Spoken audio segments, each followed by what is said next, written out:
नमस्कार दोस्तों, आपके अपने YouTube चैनल उत्कर्ष शैलेंद्र रावत सर की ऑनलाइन क्लास में एक बार पुनः आप सभी का स्वागत है।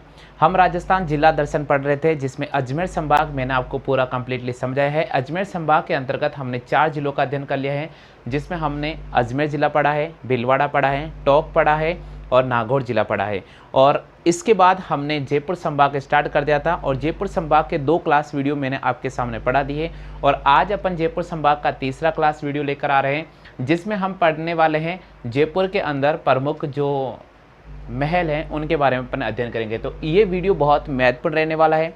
जो स्टूडेंट इस समय BSTC की तैयारी कर रहे हैं, राजस्थान पटवार की तैयारी कर रहे हैं, PTT की तैयारी कर रहे हैं, फर्स्ट ग्रेड की तैयारी कर रहे हैं, सेकंड ग्रेड की तैयारी कर रहे हैं और ग्राम सेवक की तैयारी कर रहे हैं, राजस्थान पुलिस कांस्टेबल की तैयारी कर रहे हैं, उन सभी के लिए बहुत महत्वपूर्ण वीडियो रहने वाला है। तो आपसे मेरा एक विनम्र निवेदन है कि अगर आपको मेरा चैनल अगर पसंद आता है तो बिल्कुल आप इस चैनल को सब्सक्राइब कर लीजिएगा और ज़रूर शेयर कर दीजिएगा। तो चलिए हम शुरू करते हैं क्लास को। इस क्लास में हम क्या क्या अध्ययन कर रहे हैं, सबसे पहले मैं आपको समझा देता हूँ। इस क्लास में हम आमेर के महल के बारे में पढ़ेंगे, इस क्लास में हम हवा महल के बारे में पढ़ेंगे, इस क्लास में हम मुबारक महल के बारे में पढ़ेंगे, इस क्लास में हम चंद्र महल के बारे में पढ़ेंगे और इसी क्लास में हम जल महल के बारे में अध्ययन करेंगे।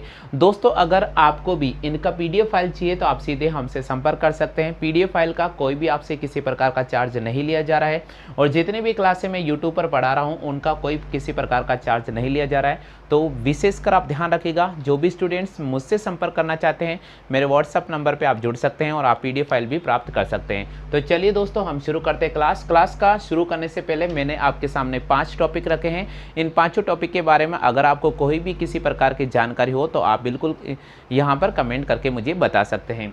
तो हम आमेर के महल के बारे में अध्ययन करेंगे, उसके बाद हवा महल के बारे में, फिर मुबारक महल के बारे में, फिर चंद्र महल के बारे में और फिर हम जल महल के बारे में अध्ययन करेंगे। तो सबसे पहले आप इसकी कॉपी जरूर कर लीजिएगा। हम शुरू करते हैं क्लास को। कॉपी कर लीजिए भैया, सबसे पहले आप कॉपी कर लीजिएगा। हम शुरू कर रहे हैं क्लास को। चलिए हम शुरू करते हैं क्लास को। सबसे पहले आपके सामने जयपुर जिला दर्शन का हम टॉपिक शुरू कर रहे हैं। बहुत इंपॉर्टेंट टॉपिक है और इस टॉपिक में हम पढ़ने जा रहे हैं आमेर का महल। अपन आज की इस क्लास में पढ़ेंगे आमेर का महल। बिल्कुल, आमेर के महल के बारे में आपके सामने जो भी जानकारी है बिल्कुल आप कमेंट कर सकते हैं। काफ़ी इंपॉर्टेंट टॉपिक है। स्टूडेंट सभी लिख लीजिएगा आमेर का महल। ध्यान दें सभी स्टूडेंट से मेरा निवेदन है, जो चीज़ मैं आपको यहाँ पर बोर्ड के ऊपर लिखवा रहा हूँ आप उसकी कॉपी करते चले और अपने नोट्स ज़रूर बनाते चलें। तो हम बात करते हैं आमेर का महल। सबसे पहले अपन बात करते हैं कि ये महल कहाँ पर स्थित है।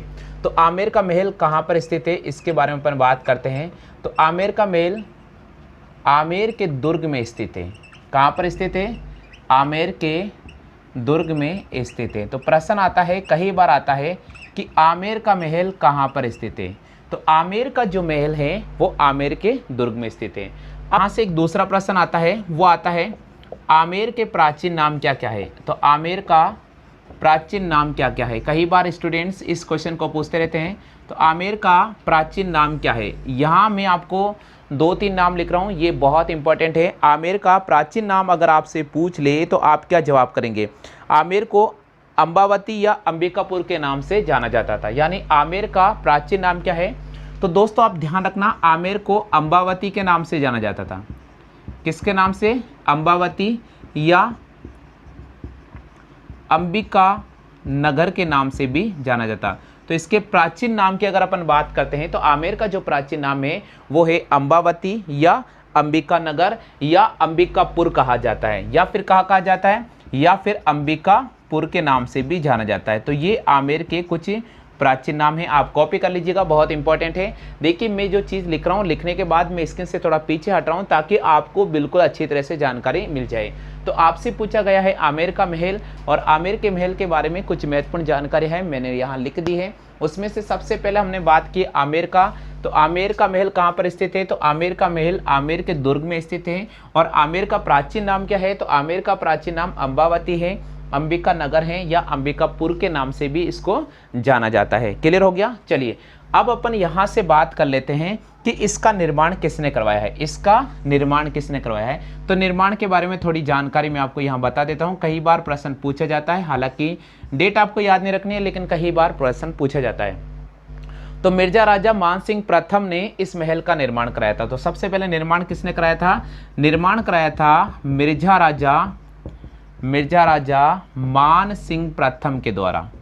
मिर्जा राजा मान सिंह प्रथम के द्वारा करवाया गया था। मिर्जा राजा मान सिंह प्रथम के द्वारा करवाया गया था। कई बार आता है कब करवाया गया था, तो आप लगभग कह सकते हैं कि 1599 ईस्वी में मिर्जा राजा मान सिंह ने इसका निर्माण कराया था। देखिए, मिर्जा राजा मान सिंह प्रथम के द्वारा 1599 में कराया गया था। किसी किताबों में आपको ये भी देखने को मिलेगा कि इसका जो निर्माण है 1592 में कराया गया था। कब कराया गया था? 1592 में। तो कुछ किताबों में आपको 1592 मिलता है और कुछ किताबों में 1599 मिलता है। जो भी चीज़ है मैंने आपके सामने दोनों लिख दी है, ताकि अगर आप कोई किताब पढ़ रहे हैं उसमें अगर 1592 में लिखा हुआ है तो आपका वहाँ पर भी डाउट क्लियर हो जाएगा, और अगर 1599 में लिखा है तो 1599 के लिए भी डाउट क्लियर हो जाएगा। तो ध्यान रखना, निर्माण के बारे में कोई हमें नहीं पूछा जाता है, कोई अपन पुष्टि नहीं कर सकते कि इसका निर्माण वास्तव में कब कराया गया है, लेकिन जो किताबों में लिखा गया है, जो जनश्रुतियों की जो कहानी है उसके अकॉर्डिंग मैं आपको समझाने की कोशिश कर रहा हूँ कि इसका जो निर्माण है मिर्जा राजा मान सिंह प्रथम के द्वारा 1599 या 1592 में करवाया गया था। यहाँ तक आप एक बार इसकी कॉपी कर लीजिएगा, बहुत इंपॉर्टेंट है। बिल्कुल। अब प्रश्न आता है कि आमेर किसकी राजधानी रहा था? प्राचीन काल में आमेर किसकी राजधानी रहा था? कई बार ये प्रश्न आता है, तो स्टूडेंट ध्यान दें। यहाँ से एक प्रश्न बनता है कि प्राचीन काल में आमेर कछवाहा वंश के राजाओं की राजधानी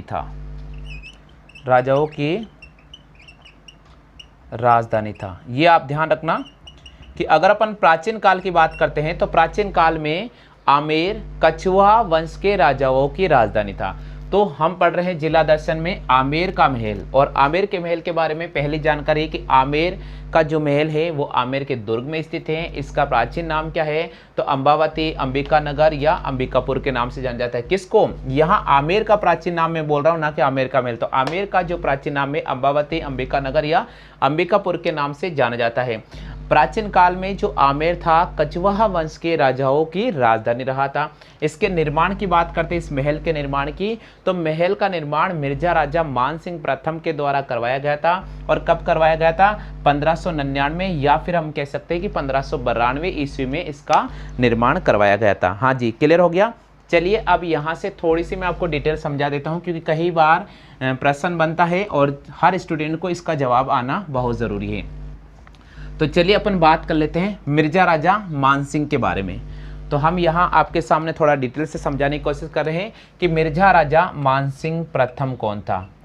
मिर्जा राजा मान सिंह प्रथम कौन था? मिर्जा राजा मान सिंह प्रथम, बिल्कुल यहाँ पर मैंने टाइटल लिखा है मिर्जा राजा मान सिंह प्रथम। तो इस टॉपिक में हम आमेर के महल को पढ़ने से पहले थोड़ा मिर्जा राजा मान सिंह के बारे में जानकारी ले लेते हैं, क्योंकि कई बार क्वेश्चंस इससे रिलेटेड बनते हैं, वो आपके यहाँ पर बिल्कुल क्लियर हो जाएंगे। राजा मान सिंह, देखिए अब यहाँ बात करते हैं, तो इनके पिता का नाम क्या था? इनके पिता का नाम था राजा भगवंत दास। इनके पिता का नाम क्या था? इनके पिता का नाम था राजा भगवंत दास। और इनकी माता का नाम क्या था? इनकी माता का नाम था भगवंती बाई। इनकी माता का नाम क्या था? इनकी माता का नाम था भगवंती बाई। अब दोस्तों एक प्रश्न और बनता है, अब अपन बात कर लेते हैं इनका जन्म कब हुआ था। तो इनका जन्म हुआ था 21 दिसंबर 1550 को। यानी इनका जन्म कब हुआ था? इनका जन्म हुआ था 21 दिसंबर 1550 को। और इनकी मृत्यु कब हुई थी? कई बार प्रश्न आता है। तो इनकी जो मृत्यु हुई थी वे हुई थी 6 जुलाई 1614 को। यानी इनका जन्म होता है 21 दिसंबर 1550 को और इनकी जो मृत्यु हुई थी 6 जुलाई 1614 को हुई थी।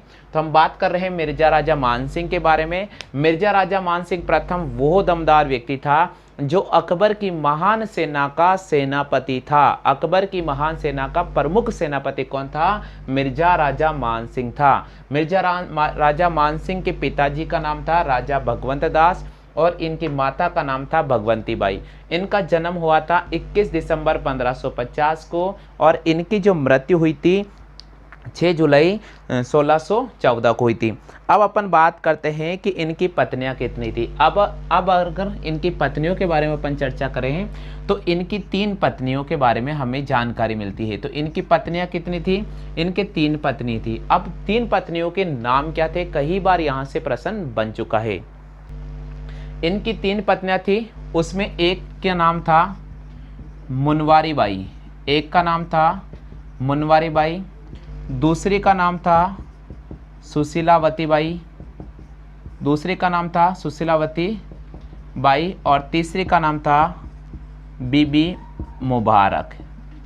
ये इनकी 3 पत्नियां थी। तो इनकी 3 पत्नियों के नाम लिख लीजिए आप, मुनवारी बाई, सुशीलावती बाई और बीबी मुबारक। कौन थी? बीबी मुबारक। चलिए, इनके बच्चे कितने थे?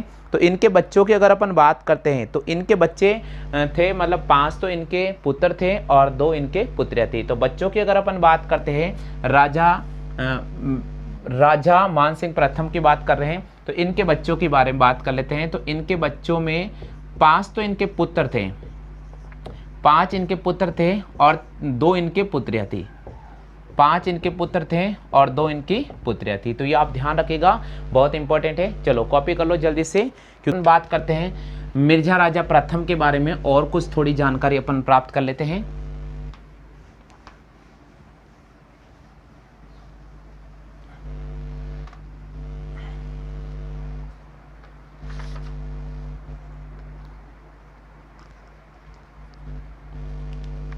आमेर का महल। अब दोस्तों एक प्रश्न आता है आमेर के महल को लेकर। तो आमेर का जो महल है वो हिंदू वे मुगल, जिसको अपन बोलते हैं मुस्लिम स्थापत्य कला का अद्भुत दृश्य देखने को मिलता है,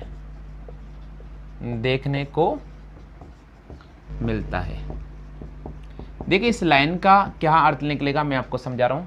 आमेर का महल, कई बार प्रश्न आता है कि आमेर का महल कौन सी स्थापत्य कला पर बना है। तो हमें राइट करना होगा हिंदू वे मुगल, यानी मुस्लिम स्थापत्य कला का यहाँ पर अद्भुत दृश्य देखने को मिलता है। कहाँ? अब देखिए कर्नल जेम्स टोड क्या बताते हैं। कर्नल जेम्स टोड ये बताते हैं कि मिर्जा राजा मान सिंह प्रथम जो अकबर का प्रमुख सेनापति था, जब इन्होंने सबसे पहले आसाम को जीत लिया, फिर उसके बाद उड़ीसा को जीत लिया। आसाम और उड़ीसा को जीतने के बाद अकबर की सेना यानी मुगलों की सेना का वर्चस्व हमारे भारत में बढ़ता गया और कुछ समय बाद में उसका दक्षिणी काबुल के क्षेत्र पर अधिकार हो जाता है, बिहार के क्षेत्र पर अधिकार हो जाता है और बंगाल के क्षेत्र पर अधिकार हो जाता है। बिहार के क्षेत्र, बंगाल के क्षेत्र और दक्षिणी काबुल के क्षेत्र पर अधिकार करने में मिर्जा राजा मान सिंह प्रथम की बहुत ही महत्वपूर्ण भूमिका रहती है। उसके बाद में अकबर जी क्या करते हैं कि मिर्जा राजा मान सिंह को वहाँ का प्रमुख शासक नियुक्त कर देते हैं। अब ऐसी जनश्रुतियों की एक और कहानी सामने आती है और वो कहानी क्या है वो मैं आपको बताता हूँ। सबसे पहले ये माना जाता है कि मिर्जा राजा मान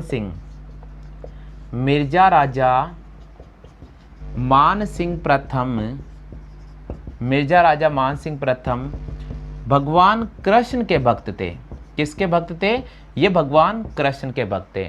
और ऐसा भी माना जाता है कि जो जगन्नाथपुरी का मंदिर था वो मस्जिद में कन्वर्ट हो रहा था, लेकिन उसको मस्जिद बनाने से रोकने में जो महत्वपूर्ण भूमिका निभाई थी वो मिर्जा राजा मान सिंह प्रथम ने निभाई थी। किसने निभाई थी? मिर्जा राजा मान सिंह प्रथम ने निभाई थी। अब मैं आपको बताऊं, ये कृष्ण के बहुत बड़े भक्त हैं, ये कृष्ण के बहुत बड़े भक्त हैं और इन्होंने कृष्ण के बहुत बड़े भक्त थे और इन्होंने वृंदावन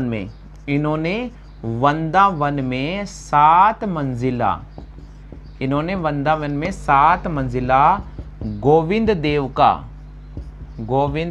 का मंदिर का निर्माण भी करवाया। मंदिर का निर्माण भी करवाया। गोविंद एक का मंदिर का निर्माण भी करवाया था। तो ये बहुत इंपॉर्टेंट जानकारी है, जो आप चाहे तो आप कॉपी कर सकते हैं, क्योंकि यहाँ से कुछ चीज़ें ऐसी होती है जो प्रश्न पूछे जाते हैं। बिल्कुल। और एक महत्वपूर्ण है जानकारी जो मैं यहाँ लिख रहा हूँ, मानसिंह प्रथम के कारण ही, मानसिंह प्रथम के कारण ही जगन्नाथ मंदिर मस्जिद नहीं बन पाया, नहीं बन पाया। तो कई बार ये प्रश्न आता है कि जगन्नाथ मंदिर को मस्जिद बनने से रोकने में महत्वपूर्ण भूमिका किसने निभाई है? तो वो व्यक्ति थे मानसिंह प्रथम। कौन थे? मानसिंह प्रथम। चलो कॉपी कर लो जल्दी से।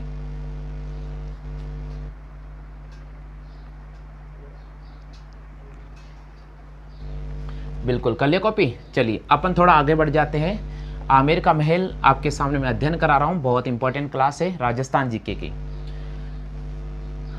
चलिए तो अब मैं आपको बता रहा हूं यहां पर मेवाड़ में क्या लेना देना हुआ था। अब यहां से अपन पढ़ रहे हैं मेवाड़ के बारे में।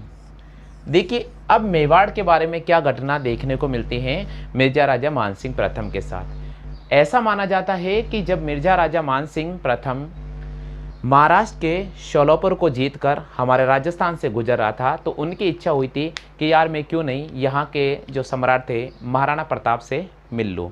उस समय महाराणा प्रताप कुंभलगढ़ के दुर्ग में थे। तो क्या होता है कि महाराणा प्रताप सिंह का पुत्र अमर सिंह मिर्जा राजा मानसिंह प्रथम का स्वागत करता है उदयपुर के अंदर उदय सागर तालाब की झील पर। यानी उदयपुर के अंदर उदय सागर की जो पाल होती है उस पर अमर सिंह ने मिर्जा राजा मानसिंह प्रथम का स्वागत किया। स्वागत की चर्चा होने के बाद काफ़ी समय तक ये बैठे थे, काफ़ी आपस में बातचीत हुई थी। फिर भोजन का समय हुआ था। ऐसा ही माना जाता है कि जब भोजन का समय हुआ था तो मानसिंह प्रथम ने कहा था कि महाराणा प्रताप कहाँ गए। तो अमर सिंह ने जवाब दिया कि महाराणा प्रताप जी अभी नहीं आ सकते हैं क्योंकि उनके सिर में दर्द हो रहा है। बस इस बात को लेकर मानसिंह प्रथम वहां से नाराज हो गए और वहां से रवाना हो गए। ऐसा भी माना जाता है कि जो हल्दी घाटी का जो युद्ध हुआ था वो इसी नाराजगी के कारण हुआ था। इसी नाराजगी के कारण भी माना जाता है। ये जनश्रुति की कहानी है जो मैंने आपके सामने बता दी है। क्लियर हो गया? तो चलिए अपन बात करते हैं। अब यहाँ पर कई बार प्रश्न आता है कि हल्दी घाटी का युद्ध कब हुआ था, हल्दी घाटी का निर्णायक युद्ध कब हुआ था। कई बार प्रश्न आता है कि हल्दी घाटी का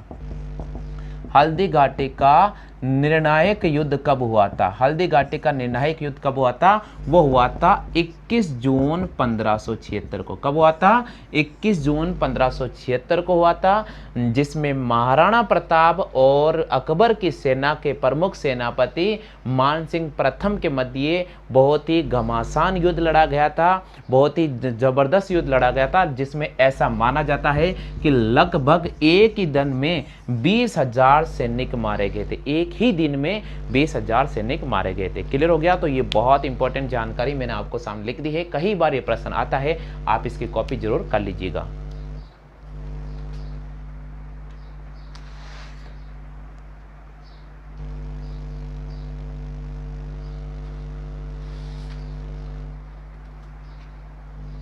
हाँ कर लिया भैया।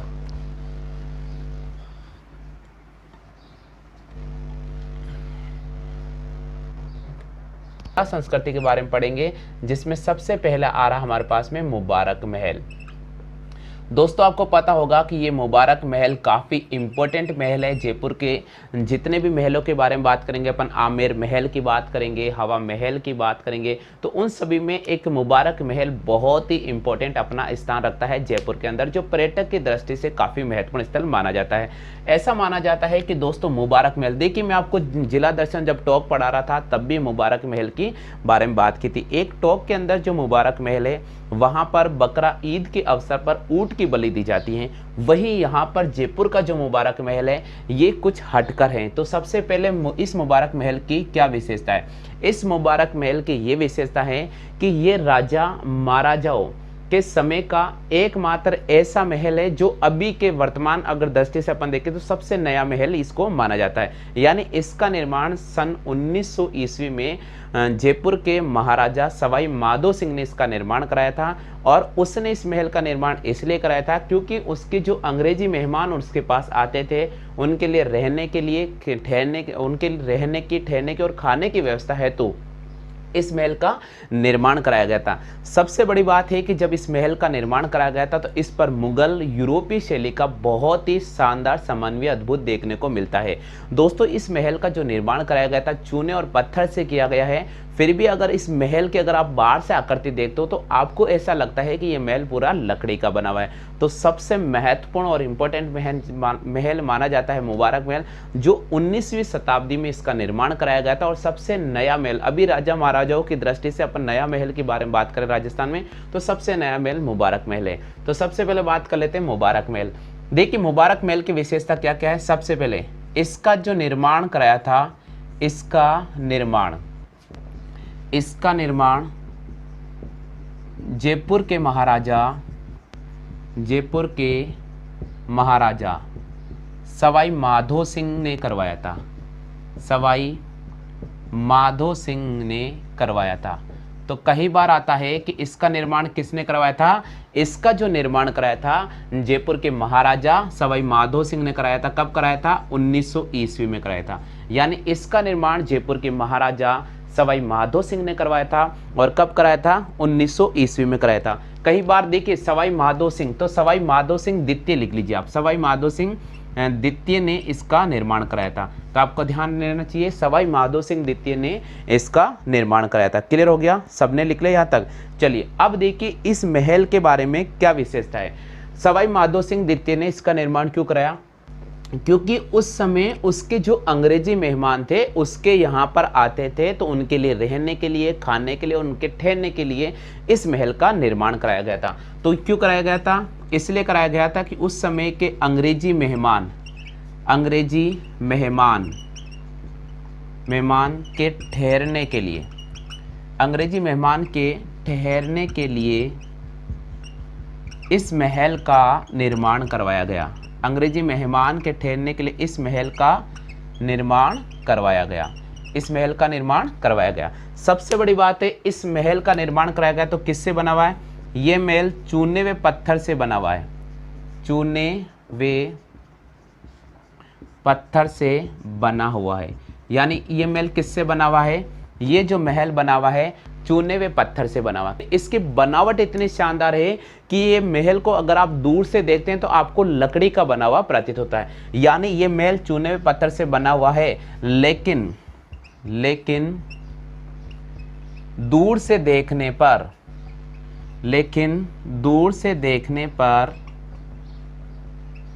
लकड़ी से बना हुआ प्रतीत होता है। दूर से देखने पर लकड़ी से बना हुआ प्रतीत होता है। दूर से देखने पर लकड़ी से बना हुआ प्रतीत होता है। यानी इस महल की यही खासियत है कि अगर आप इसे दूर से देखेंगे तो ये लकड़ी से बना हुआ प्रतीत होता है। तो आप कॉपी कर लीजिएगा। मैं आपको एक बार पुनः समझा देता हूँ। मुबारक महल, इसका निर्माण जयपुर के महाराजा सवाई सिंह द्वितीय ने करवाया था 1900 ईस्वी में। अंग्रेजी मेहमान उस समय आते थे, उनके शासनकाल में उनके लिए ठहरने के लिए, खाने की व्यवस्था है तो इस महल का निर्माण कराया गया था। ये चूने व पत्थर से बना है, लेकिन अगर आप इसे दूर से देखते हैं तो ये लकड़ी से बना हुआ प्रतीत होता है। हाँ, कॉपी कर लो जल्दी से कॉपी कर लीजिएगा जी। इस महल की विशेषता क्या है? इस महल की विशेषता है कि इस पर मुगल व यूरोपीय चित्रकला शैली का समन्वय है। चित्रकला शैली का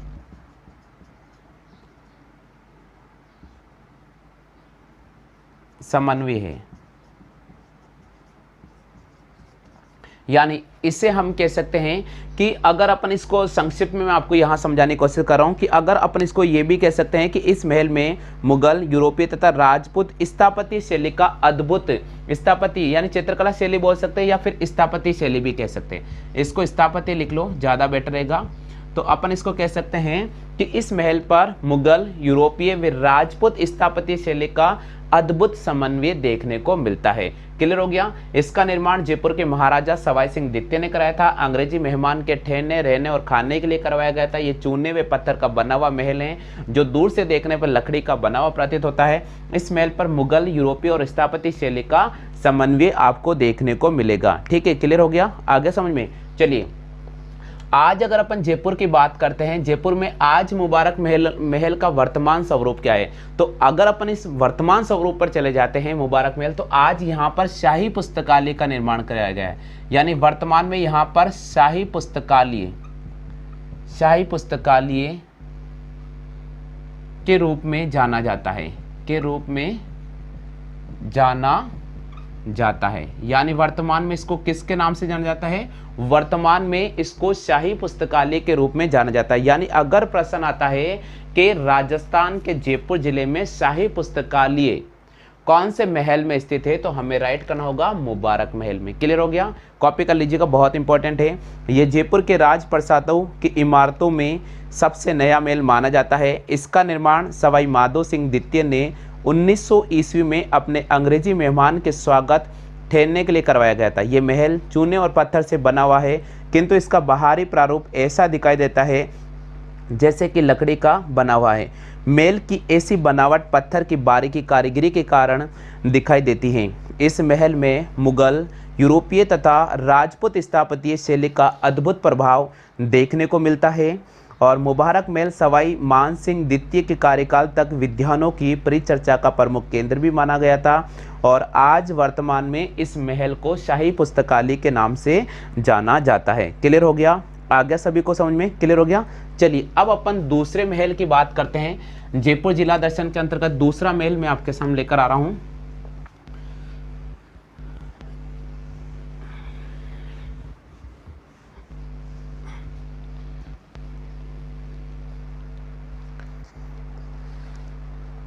देखिए, अब जयपुर के अंदर जिला दर्शन के अंतर्गत हम दूसरा महल पढ़ेंगे, वो है चंद्र महल पैलेस या सिटी पैलेस। देखिए, बहुत इंपॉर्टेंट है, बहुत, या सिटी पैलेस या इसको राजमहल के नाम से भी जाना जाता है, या राजमहल। इसके बारे में अपन यहाँ परिचर्चा करेंगे। तो सबसे पहले आप पॉइंट कर लीजिएगा। दूसरा पॉइंट मैं आपके सामने लेकर आ गया हूँ, बहुत इंपॉर्टेंट है, जयपुर जिला दर्शन, जिसमें हम पढ़ने जा रहे हैं चंद्र महल पैलेस या सिटी पैलेस या राजमहल। इस महल का निर्माण सवाई जय सिंह की आज्ञा से जयपुर के वास्तुकार विद्याधर चक्रवर्ती ने करवाया था। तो सबसे पहले इस महल का निर्माण के बारे में चर्चा करते हैं। तो ऐसा माना जाता है कि इस महल का जो निर्माण है सवाई जय सिंह की आज्ञा से जयपुर के प्रमुख वास्तुकार थे विद्याधर चक्रवर्ती ने करवाया था। ठीक है, तो पहला पॉइंट आपको याद रखना बहुत जरूरी है, तो लिख लीजिएगा आप। सबसे पहले अपन बात करते हैं इसके महल के निर्माण के बारे में। तो दोस्तों, मैं आपको बता देता हूं कि इस महल का जो निर्माण कराया था वो जयपुर के महाराजा सवाई जय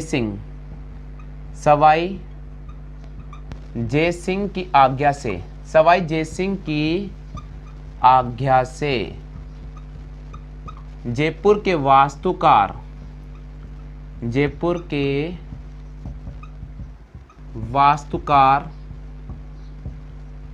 विद्याधर चक्रवर्ती ने करवाया।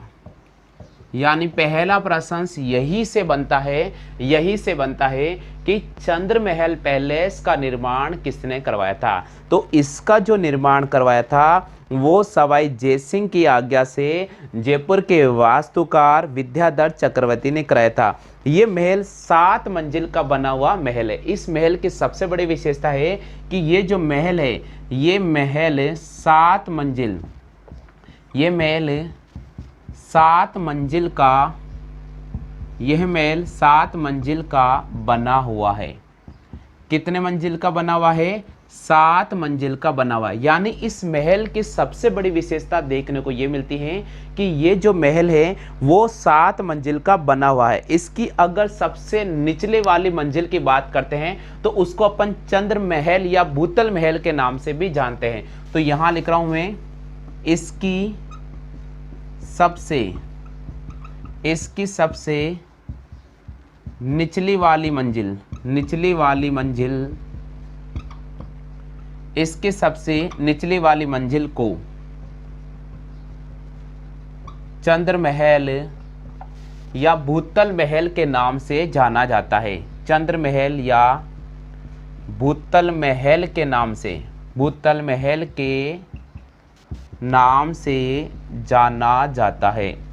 बहुत महत्वपूर्ण है। देखिए, जो मैं आपके सामने ये लैंग्वेज लिख रहा हूँ, जो मैं बार बार आपको समझाने की कोशिश कर रहा हूँ, मैं उम्मीद तो करता हूँ कि आप इसके नोट्स बना सकते हैं, क्योंकि आपको पर्टिकुलर उतना समय मिल रहा है। तो हम बात कर रहे हैं यहाँ पर चंद्र महल, जिसको राजमहल के नाम से जाना जाता है, जिसको सिटी पैलेस के नाम से भी जाना जाता है। ऐसा माना जाता है कि इसका जो निर्माण करवाया था सवाई जयसिंह की आज्ञा से जयपुर के वास्तुकार विद्याधर चक्रवर्ती ने करवाया था। इस महल को 7 मंजिलों का बना हुआ है। यानी अगर आपसे पूछ ले कि चंद्र महल कितने मंजिल का बना हुआ है, तो आपको राइट करना पड़ेगा कि यह महल 7 मंजिल का बना हुआ है। कितने मंजिल का बना हुआ है? 7 मंजिल का बना हुआ है। दूसरी अगर इसकी बात करते हैं कि इसकी सबसे निचली वाली महल को किस नाम से जाना जाता है, तो इसके सबसे निचली वाली मंजिल लिखो या इसकी सबसे निचली वाली मंजिल को चंद्र महल या भूतल महल के नाम से भी जाना जाता है।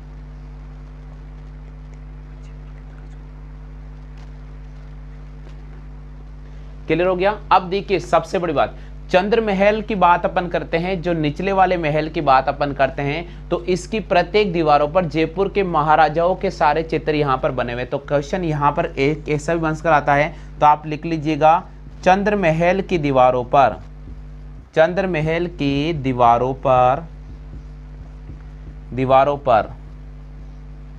जयपुर के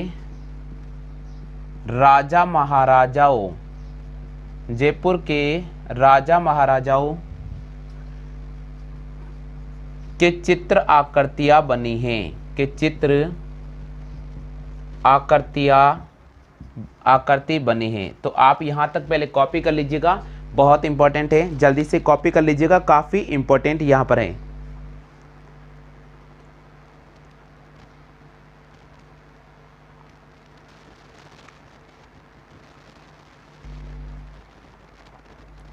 हाँ भैया, कॉपी कर लिया जल्दी से? चलो एक बार कॉपी कर लीजिएगा। देखिए, अपन बात करते हैं चंद्र पैलेस या चंद्र महल पैलेस, सिटी पैलेस या राजमहल। इसका निर्माण सवाई जयसिंह की आज्ञा से जयपुर के वास्तुकार विद्याधर चक्रवर्ती ने करवाया था। इस महल को 7 मंजिलों का बना हुआ माना जाता है। यानी आज ये महल 7 मंजिल का बना हुआ है। इसकी सबसे निचली जो मंजिल है उसको चंद्र महल या भूतल महल के नाम से जाना जाता है। और चंद्र महल की दीवारों और उसकी जो दीवारें और बरामदे हैं, वहां पर राजा और महाराजाओं की आकृतियां बनी हुई है। चलिए थोड़ा और आगे इसके बारे में डिटेल से अपन समझने की कोशिश करते हैं, क्योंकि कहीं ना कहीं क्वेश्चंस यहाँ से बनता है और जो क्वेश्चंस बनेगा वो यहाँ पर आपका कंप्लीटली समझ में आ जाएगा। चलिए, अगर अपन बात करते हैं इसकी दूसरी मंजिल, अगर अपन बात करते हैं चंद्र महल की दूसरी मंजिल, तो चंद्र महल की दूसरी मंजिल की अगर अपन बात करते हैं,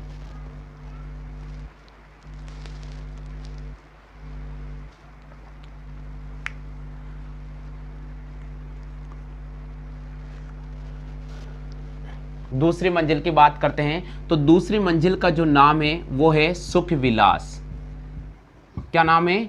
सुख विलास, या वर्तमान में इसको सुख निवास के नाम से भी जाना जाता है। किसके नाम से जाना जाता है? सुख निवास। यानी इसकी जो दूसरी मंजिल है उसको सुख विलास या सुख निवास के नाम से जाना जाता है। अब सुख विलास और सुख निवासी नाम क्यों दिया गया था? सुख विलास या सुख निवासी नाम क्यों दिया गया था? इसका कारण क्या है? इसका कारण क्या है, यहां मैं नोट करके लिख रहा हूं, आप लिख लीजिएगा। सवाई जय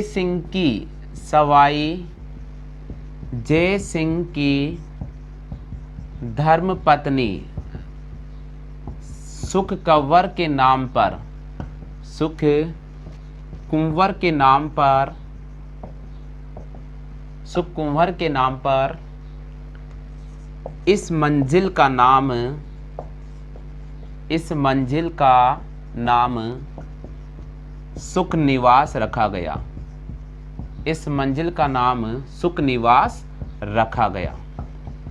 बिल्कुल लास्ट में जब मैं पढ़ाऊंगा संक्षिप्त में एक बार पुनः आपको समझा दूंगा, बिल्कुल आप कॉपी कर लीजिएगा। दूसरी मंजिल जिसको अपन सुख विलास या सुख निवास के नाम से जान जाते हैं, सवाई जयसिंह की धर्मपत्नी सुख कंवर के नाम पर इस मंजिल का जो नाम रखा गया था वो सुख निवास रखा गया था।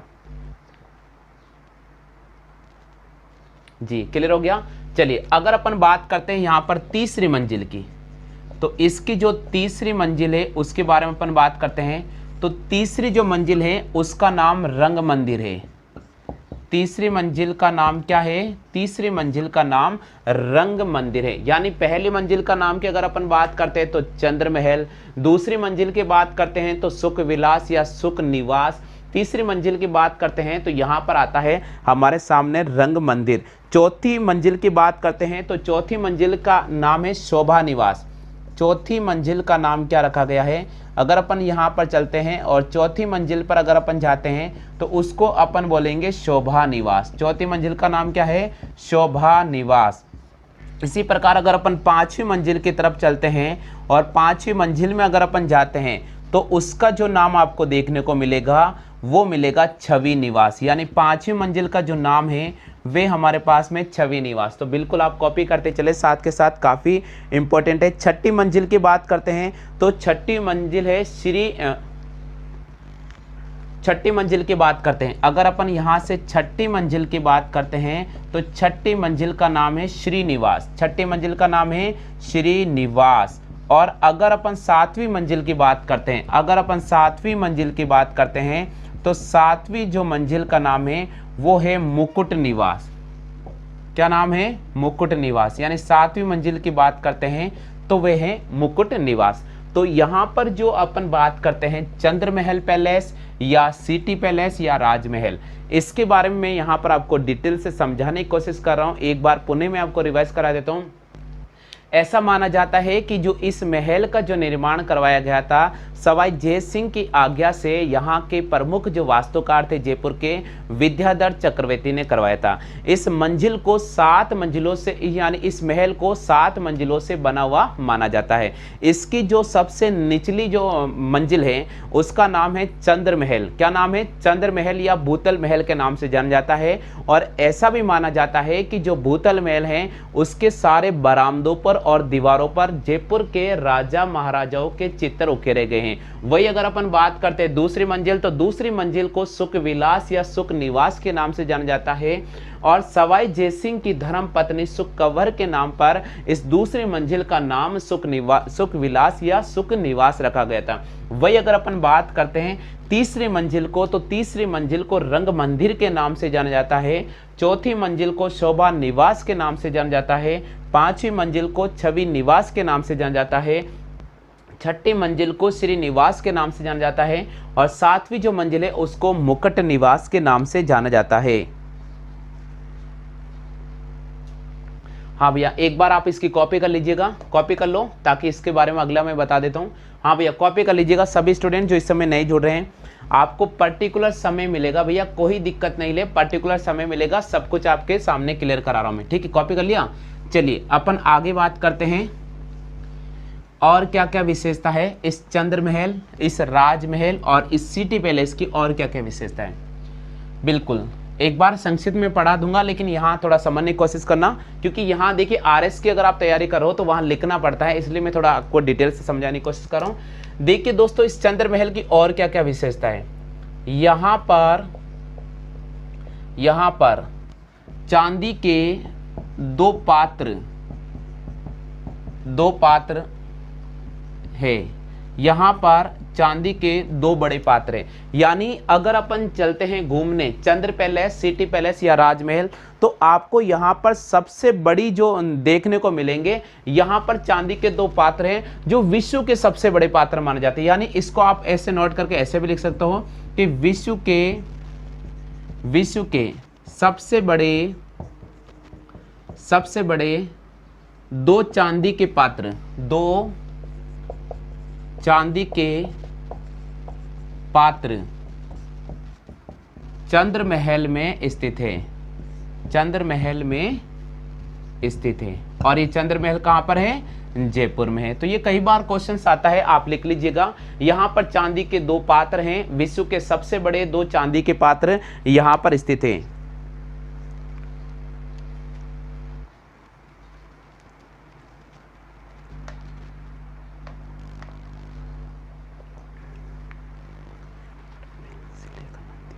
महल पैलेस की, सिटी पैलेस की या राजमहल के, तो यहाँ पर चांदी के 2 पात्र हैं और विश्व के सबसे बड़े 2 पात्र हैं जो चांदी के कहाँ पर रखे गए हैं, तो वो आपको चंद्र महल पैलेस, सिटी पैलेस या राजमहल में देखने को मिलेंगे।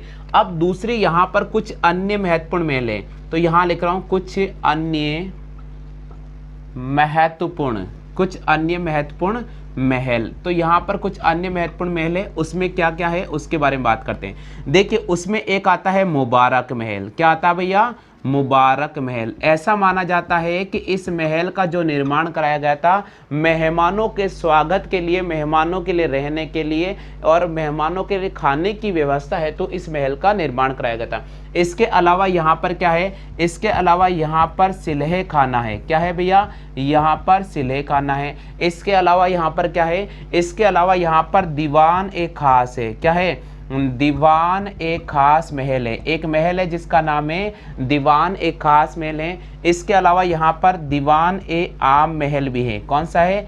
दीवान ए आम महल भी है। और इसके अलावा एक है यहाँ पर पोथी खाना। क्या है यहाँ पर? पोथी खाना है। अब मैं आपको एक चीज और यहाँ पर समझा रहा हूँ, पहले आप इसकी कॉपी कर लीजिएगा। एक क्वेश्चन यहाँ पर आता है, वो क्या आता है? बिल्कुल एक चीज यहां पर इंपॉर्टेंट क्वेश्चन आता है, वो आता है दीवान ए आम। बिल्कुल दीवान ए आम क्या है भैया? दीवान ए आम यहाँ के खास राजा महाराजाओं का एक निजी पुस्तकालय है। बिल्कुल दीवान ए आम क्या है? ये एक प्रकार से निजी पुस्तकालय है। क्या है भैया? ये एक प्रकार से निजी पुस्तकालय है।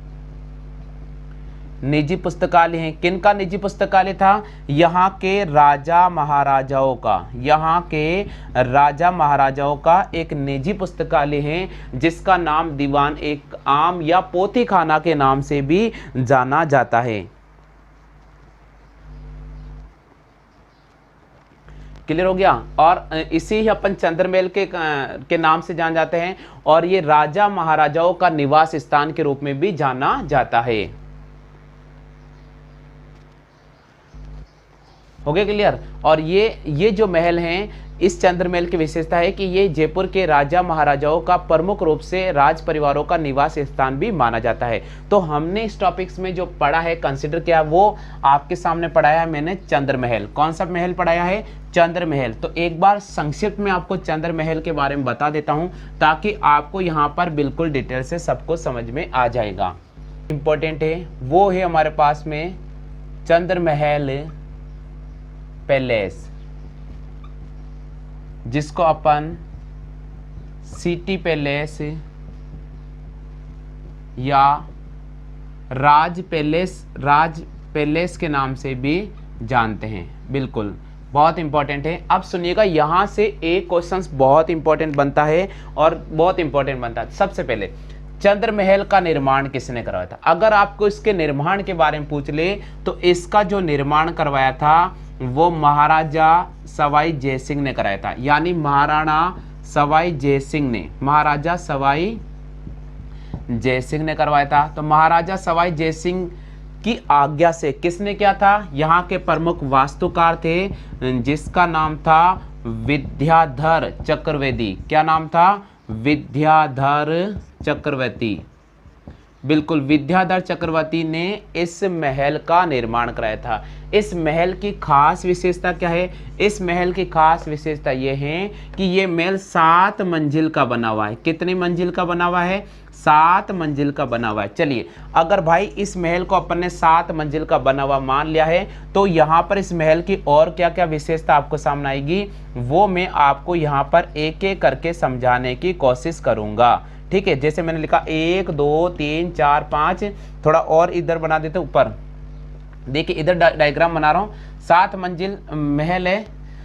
ये महल कितने मंजिल का बना हुआ है? ये महल 7 मंजिल का बना हुआ है। तो ये देखिए मैंने लिखा, ये पहली ऐसे एक ऐसे बना रहा हूँ मैं। ठीक है, आप भी बना लीजिए 1 2 3 4 5 6 और आप इसको 7, यानी ये जो महल है 7 मंजिल का बना हुआ है। सबसे नीचे वाली जो मंजिल है, सबसे निचले वाली मंजिल है, उसका नाम है चंद्र महल। उसका नाम है चंद्र महल, और इसको अपन भूतल महल के नाम से भी जानते हैं। किसके नाम से जानते थे? भूतल महल के नाम से जानते हैं। अब भैया यहाँ की क्या विशेषता है? इस निचली वाली मंजिल की विशेषता है कि इसकी दीवारों पर और बरामदों पर राजा महाराजाओं के चित्र को उकेरा गया है। चलिए, दूसरी मंजिल का नाम क्या है? दूसरी जो मंजिल का नाम है वो है अपने पास में सुख निवास। क्या नाम है? सुख निवास। अच्छा, प्रश्न आता है कि इसका नाम सुख निवास ही क्यों रखा गया? तो ऐसा माना जाता है कि यहाँ के जो महाराजा थे सवाई जयसिंह की धर्मपत्नी, उसका नाम था सुख कंवर, बस उसी के नाम पर इस मंजिल का नाम सुख निवास रख दिया गया था। क्लियर हो गया? चलिए, अगर अपन बात करते हैं यहाँ पर तीसरी मंजिल की, यहाँ पर अगर अपन बात करते हैं यहाँ पर तीसरी मंजिल, तो तीसरी मंजिल का नाम आपको देखने को मिलेगा, वो काफ़ी इंपॉर्टेंट है। और तीसरी जो मंजिल है उसका नाम है रंग मंदिर। तीसरी मंजिल का नाम क्या है? तीसरी मंजिल का नाम है रंग मंदिर। क्या नाम है? रंग मंदिर। चौथी मंजिल का नाम क्या है? चौथी मंजिल का नाम है शोभा मंदिर। क्या नाम है? सॉरी, रंग मंजिल, फिर यहाँ पर होगा शोभा मंजिल। और अगर अपन 5वीं मंजिल की बात करते हैं तो यहाँ पर 5वीं मंजिल का नाम है छवी मंजिल। क्या नाम है? छवी मंजिल। अगर अपन 6ठी मंजिल की बात करते हैं, अगर अपन 6ठी मंजिल की बात करते हैं तो उसका नाम है श्री मंजिल। क्या नाम है? श्री मंजिल। और अगर अपन 7वीं मंजिल की बात करते हैं तो उसका जो नाम है वो है अपने पास में मुकुट मंजिल। क्या नाम है? मुकुट मंजिल। ये इसके प्रमुख नाम हैं। दोस्तों, ऐसा माना जाता है कि यहाँ पर जो प्रमुख रूप से महल, अन्य जो महत्वपूर्ण महल है उसमें क्या क्या उनकी बात करते हैं, तो उसमें सबसे महत्वपूर्ण आता है मुबारक महल। कौन सा महल आता है? मुबारक महल। चलिए, मुबारक महल का निर्माण क्यों कराया गया था? ऐसा माना जाता है कि मुबारक महल का जो निर्माण कराया गया था वो यहाँ के राजा और महाराजाओं के स्वागत के लिए, जो विदेशी राजा महाराजा आते थे उनके स्वागत के लिए करवाया गया था। चलिए, और क्या क्या है? यहाँ पर सिलहे खाना भी स्थित है। क्या स्थित है यहाँ पर सिलहे खाना भी स्थित है। और क्या स्थित है? यहाँ पर दीवान ए खास भी स्थित है। क्या है? दीवान ए खास भी स्थित है। और क्या स्थित है? यहाँ पर दीवान ए आम भी स्थित है। क्या स्थित है? दीवान ए आम भी स्थित है। चलिए, दीवान ए आम है जो यहाँ के राजा महाराजाओं का निजी पुस्तकालय था। यहाँ के राजा महाराजाओं का निजी पुस्तकालय कौन सा था? दीवान ए आम था। और दोस्तों, सबसे बड़ी बात क्या है? चंद्र महल की सबसे बड़ी बात है कि ये महल ऐसा है जो जयपुर के राज परिवारों का प्रमुख निवास स्थान माना जाता है। तो हमने इसके बारे में चर्चा कर ली, चंद्र महल के बारे में।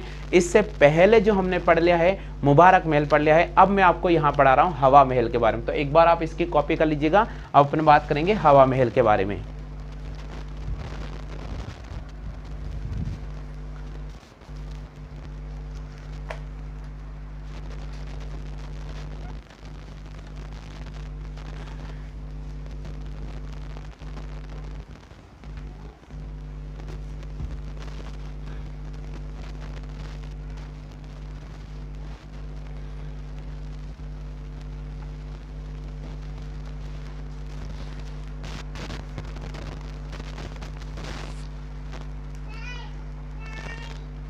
लेकर आ रहा हूं इसका आज के जिला दर्शन का, वो है हमारे पास में हवा महल।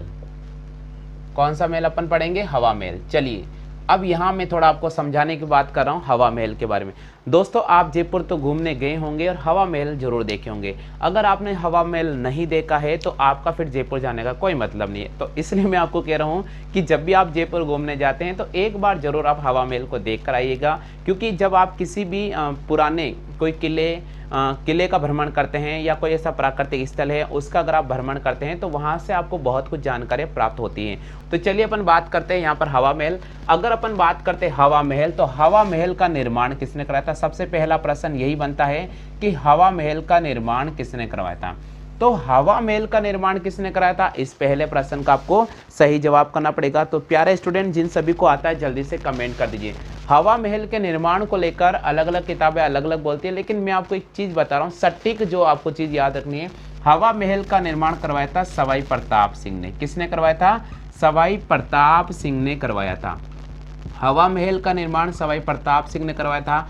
और कब करवाया था? तो 1799 में कराया था। चलिए पहले क्वेश्चंस का आपको जवाब मिल चुका है कि हवा महल का निर्माण सवाई प्रताप सिंह ने करवाया था। और कब कराया था? 1799 में कराया था। चलिए अब इसी का एक दूसरा प्रश्न आता है कि फिर इस महल के प्रमुख वास्तुकार कौन थे। तो अगर इस महल के प्रमुख वास्तुकार की बात करते हैं तो इस महल के जो प्रमुख वास्तुकार थे वो थे लालचंद्र। कौन थे? लालचंद्र इस महल के प्रमुख वास्तुकार है। ये महल किसको समर्पित है? तो अगर इस महल की बात करते हैं तो ये महल समर्पित है किसको? राधा विकृष्णा को। किसको समर्पित है? राधा विकृष्णा को। इसलिए इस महल की आकृति कैसी है?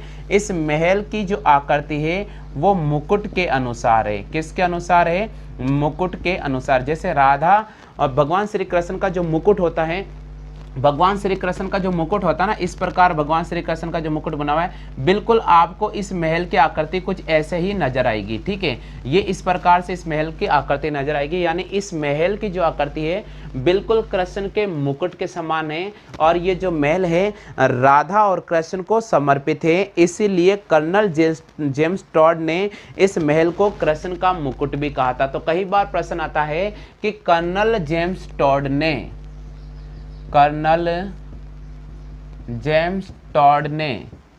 कौन से महल को कृष्ण का मुकुट कहा था? कौन से महल को कृष्ण का मुकुट कहा था? तो आपको यहाँ पर राइट करना पड़ेगा हवा महल को। बिल्कुल हवा महल को कर्नल जेम्स टॉड ने कृष्ण का मुकुट कहा था। इसका निर्माण किसने करवाया था? सवाई प्रताप सिंह ने करवाया था। कब करवाया था? 1799 में।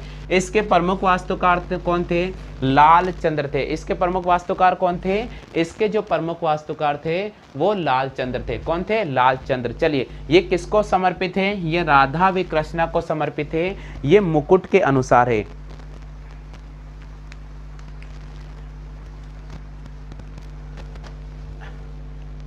बिल्कुल अगर इस महल की ऊंचाई की बात करते हैं, इस महल की अगर ऊंचाई की बात करते हैं तो यह महल लगभग 88 फीट ऊपर है।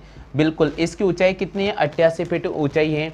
और अगर अपन यहाँ बात करते हैं इसके अंदर जाली और झरोखे कितने हैं, तो जाली झरोखे की इसके अंदर जाली और झरोखे कितने हैं? तो जाली झरोखे की अगर अपन बात करते हैं तो लगभग 365 इसमें जाली और झरोखे आपको देखने को मिलेगा। और इसके अलावा इसके अंदर खिड़कियों की संख्या कितनी है? कई बार ये प्रश्न पूछा जाता है। तो 953, इसके अंदर 953 खिड़कियां हैं। खिड़कियां कितनी भैया? 953 हवा महल के अंदर खिड़कियां लगी हुई है। कई बार प्रश्न आता है हवा महल में कितनी खिड़कियां लगी हुई है? तो हवा महल में 953 खिड़कियां लगी हैं। हो गया क्लियर? और इस महल को किस दुर्ग में शामिल किया गया है? इस महल को एरण दुर्ग में शामिल किया गया है। कौन से दुर्ग में शामिल किया गया? इस महल को एरण दुर्ग में शामिल किया। तो आप एक बार कॉपी कर लीजिएगा। इसके बारे में कुछ महत्वपूर्ण और जानकारी है बिल्कुल मैं बताऊंगा, लेकिन आप कॉपी कर लीजिएगा। हम बात कर रहे हैं यहाँ पर हवा महल। बिल्कुल जिला दर्शन जयपुर का और तीसरा यहाँ पर टॉपिक है जिसमें हवा महल के बारे में बात करेंगे। कर्नल जेम्स टॉड ने इसका निर्माण कराया था और कृष्ण का मुकुट के नाम से हवा महल की बात अपन कर रहे हैं। हवा महल का निर्माण सवाई प्रताप सिंह ने 1799 में कराया था। इसके प्रमुख वास्तुकार लालचंद्र थे। ये समर्पित हैं राधा व कृष्णा को। इसका मुकुट, इसकी आकृति कैसी है, मुकुट के अनुसार है, इसलिए इसको कर्नल जेम्स टोड ने किस नाम से पुकारा था, इसको कृष्ण का मुकुट के नाम से पुकारा था। इसको कौन से दुर्ग में शामिल किया गया है, इसको एरन दुर्ग में शामिल किया गया है। इसकी ऊंचाई कितनी है, इसकी ऊंचाई धरातल से 88 फीट है। इसमें जाली और झरोखों की संख्या कितनी है, 365। इसमें खिड़कियों की संख्या कितनी है, तो 953 इसमें खिड़कियों की संख्या। क्लियर हो गया। चलिए दोस्तों, हवा जो महल है वो 5 मंजिला बना हुआ है, तो ये भी आपको ध्यान रखना पड़ेगा। तो यहां मैं बता रहा हूं आपको,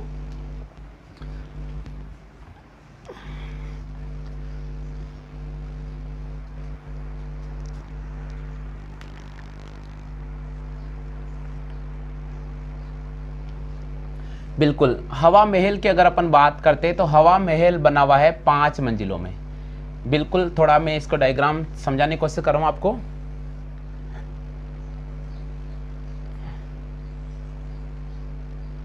थोड़ा बस याद रखना आप, है ना, जरूरी नहीं कि डायग्राम ऐसा ही हो, मैं थोड़ा समझाने की कोशिश कर रहा हूं बस आपको। 1 2 3 4 और चलो एक यहाँ ले लेते हैं। तो अगर इस प्रकार अगर अपन थोड़ा समझते हैं तो हवा महल है, उसकी 5 मंजिलें। कितनी मंजिलें, 5 मंजिल। चलिए अब ये कितने मंजिलों में बना हुआ है, तो कई बार ये प्रश्न आता है, तो अपन इसको बोल सकते हैं कि ये 5 मंजिल में बना हुआ महल है। चलिए अब 5 मंजिलों, देखो पहला जो मंदिर है, पहला जो इसकी मंजिल है उसका नाम है शरद मंजिल, ठीक है। दूसरी मंजिल का जो नाम है वो है रत्न मंजिल। शरद मंजिल, रत्न मंजिल।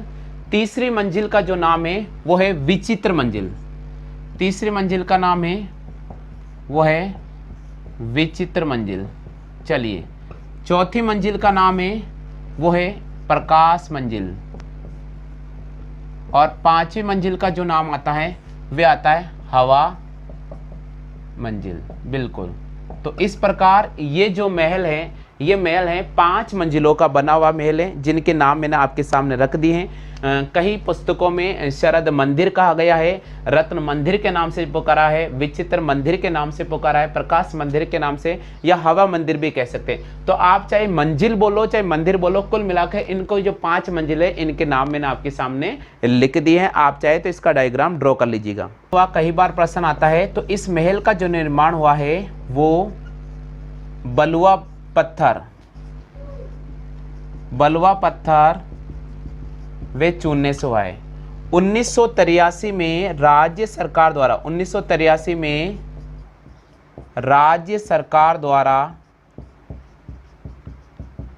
इसके पिछले हिस्से पर, इसके पिछले हिस्से में,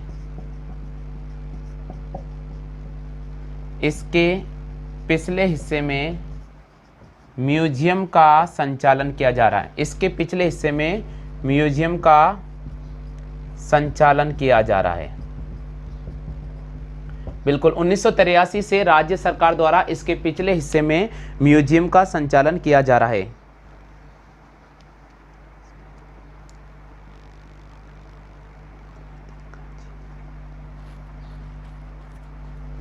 हाँ, तो क्लियर हो गया, आगे समझ में। तो चलिए दोस्तों, आज के जयपुर जिला दर्शन पार्ट नंबर 2 में हमने 3 प्रमुख महलों के बारे में अध्ययन किया है। उम्मीद तो मैं करता हूं कि आपको जो मैंने पढ़ाया है, जो मैंने आपको समझाने की कोशिश की है, आपको सब कुछ समझ में आ गया होगा। कल इसका हम अगला पार्ट अपडेट करेंगे।